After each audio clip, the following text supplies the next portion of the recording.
is officially the governor-elect, the Independent National Electoral Commission announced him winner with 291,667 votes. Candidate of the PDP, Okpebholo, followed closely with 247,274 votes, while candidate of the Labour Party, Olumide Akpata, came a distant third with 20,763 votes. C. 291,667 votes. Party ABGA, 1,242 votes. Party APM, 151 votes. That Okpebholo Monday of APC, having satisfied the requirement of the law, is hereby declared the winner and is returned elected. In the meantime, the People's Democratic Party has rejected results of the Edo governorship election announced by the Independent National Electoral Commission. In a statement by the party's National Publicity Secretary, Debo Ologunagba, the party says it stands by the results of the election collated by its polling agents across the state and announced by Chairman of the Edo PDP National Campaign Council, Governor Amadu Fintiri. Governor Fintiri had on Sunday presented those results, which had the PDP governorship candidate Okpebholo in the lead. The result announced by INEC puts Okpebholo in second place with 247,274 votes, having lost to the APC's candidate Monday Okpebholo, who secured 291,667 votes. And congratulatory messages are beginning to pour in for the governor-elect of Edo State, Monday Okpebholo. President Bola Tinubu congratulated the All Progressives Congress candidate and commended APC national leaders, Edo State leaders, and party governors for working hard to achieve the victory. He says the victory testified to the people's support for the ruling party, its progressive ideas, economic re-engineering program, and its commitment to improving the lives of Nigerians. He urged Senator Okpebholo not to gloat over his victory, but to see it as a challenging call to service. He encouraged him to demonstrate magnanimity by reaching out to his political rivals and unite the people of Edo State to ensure the state's development. President Tinubu also praised all the candidates who participated in the election for their contributions to advancing Nigeria's democracy, saying peaceful political contests portray Nigeria as a stable democracy.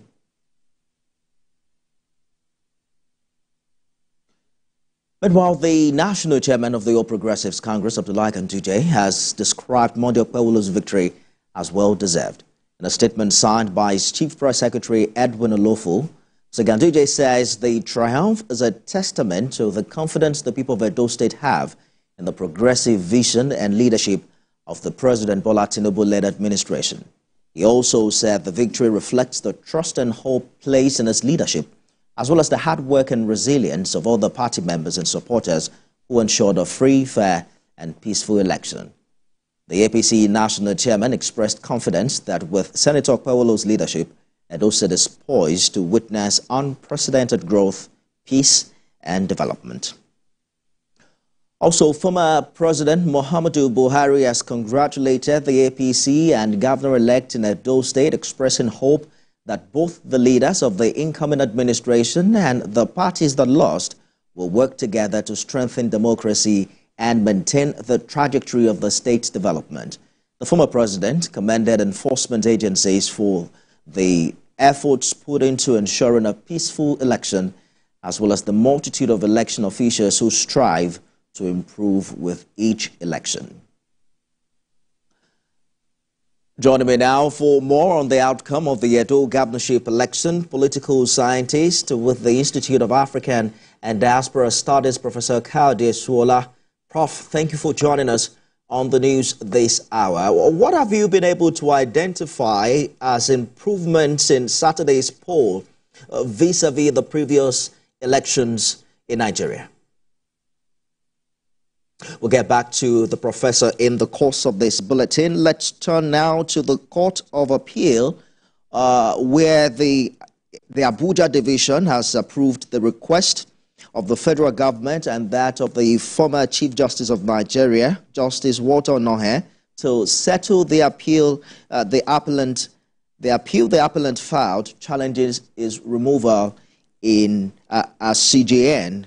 At the resumed hearing in the appeal, the lead counsel to the former CJN, Dr. Ogo Onoja, told the three-member panel of justices of the appellate court that the two parties in the suit are already having discussions on a peaceful resolution of the dispute. Let's return now to Edo State, the governorship election there, where a civil society organization, the Committee for the Protection of People's Mandate, has described the peaceful and successful conduct of the recently concluded governorship election and announcement of result as a reflection of the will of the people. That's according to a press release by the executive director of the group, Nelson Ekujumi. The group commended INEC for its professionalism during the election. It noted that based on its observation and monitoring of reports from the field on the day of election, its findings revealed that INEC staff deployed for the exercise exhibited a high level of understanding of their functions and equipment for accreditation. The CPPM also commended the people of Edo State for coming out to cast their vote freely. However, the group condemned the incidents of vote buying which occurred during the polls, adding that it's a stain on the national integrity and democracy. In Kwara State, Governor Abdurrahman Abdurazak has sworn in the newly elected local government chairman 2 days after their election. The APC won all the chairmanship and councillorship election across the 16 local government areas, as well as the 193 wards in the state on Saturday. Governor Abdurazak asked them to be sensitive to the current economic reality and prioritize the welfare of the people. He advised them to work with everyone in their communities and be conscious of their legacies. He equally enjoined the local government chairman to explore areas of cooperation and prove to the people that they truly deserve their offices. As the economy undergoes reforms, this has brought some inconveniences to people. Please be sensitive to the realities of this time. Don't indulge yourself while people struggle for basic needs. So I want to delve into agriculture in a large scale that will bring out the best quality we can produce in our area so that we can feed our local government, we can feed Kwara State and the nation at large. Also, the welfare of my people is very, very paramount. What we've been doing, we don't know how to do any other thing than good and to develop Kwara and to take Kwara to the next level. We are promising Kwarans a new lease of life where everybody will be pleased. The advice is for them to follow the momentum and ensure that the ceiling is not, they do not come below the bar. Across strata, they must continue to meet people's yearning and aspiration. They must continue to be sensitive to their environment and continue to deliver the dividends of democracy to the people of Kwara State. Let's return to our coverage of the Edo State governorship election. Professor